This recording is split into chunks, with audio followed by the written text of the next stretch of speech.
Assalamualaikum semua, kembali lagi di channel YouTube aku.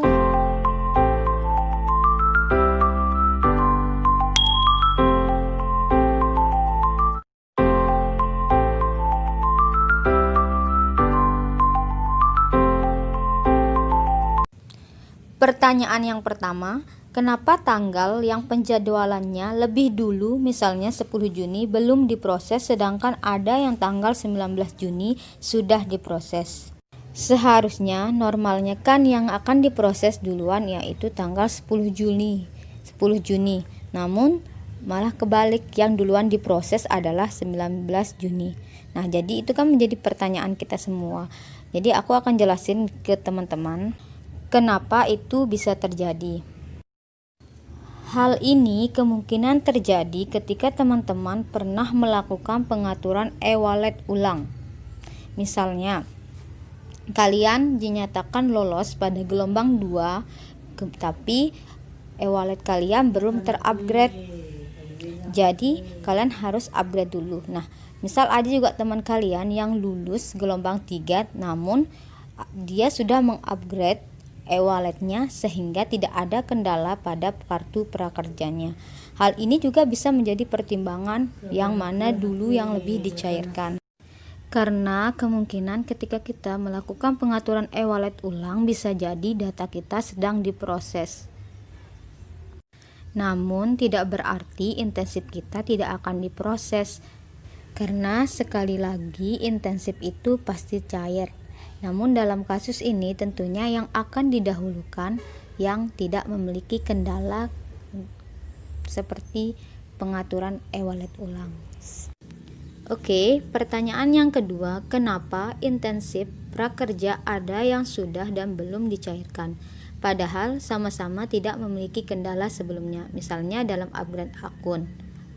Sama-sama sudah terupgrade atau sudah menyelesaikan pelatihan dan lain-lainnya sama, sudah selesai.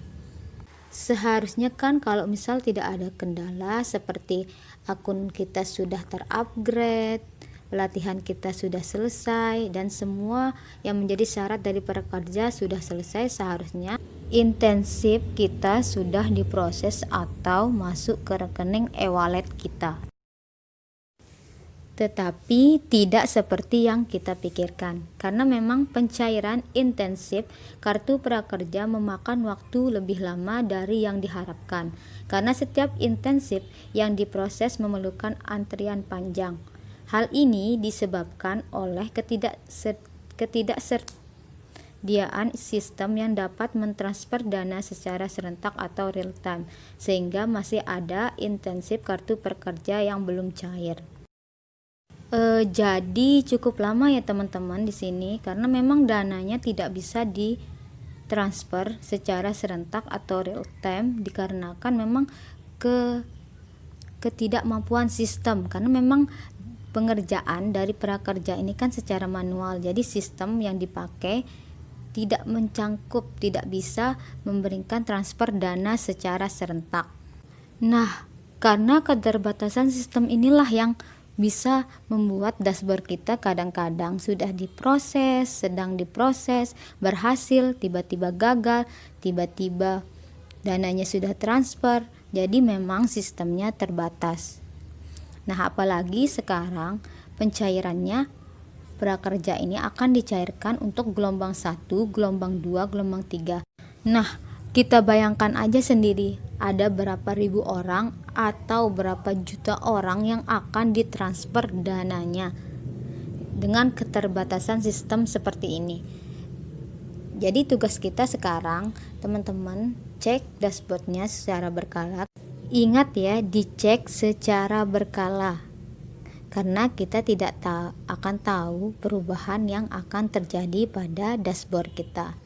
Namun di sini saya ingatkan sekali lagi teman-teman, insentif itu pasti cair. Jadi teman-teman sabar saja menunggu dan cek dashboardnya secara berkala. Untuk pertanyaan yang ketiga, kenapa pada dashboard tulisan dalam proses tapi belum juga cair, padahal ada juga yang sama dalam proses dan sudah berhasil. Nah, di sini kita bisa lihat teman-teman, kalau memang tulisannya dalam proses di dashboardnya, berarti prakerja kita, insentif dari prakerja kita akan segera cair. Namun kenapa ada yang cair lebih dulu, ada yang cair belakang? Jika teman-teman menggunakan rekening BNI, biasanya lebih dulu dicairkan. Dan untuk teman-teman yang menggunakan e-wallet selain BNI, tenang saja, akan segera dicairkan. Teman-teman hanya menunggu 1 atau 2 hari jika memang di dashboard kalian sedang diproses. Tetap sabar menunggu ya teman-teman.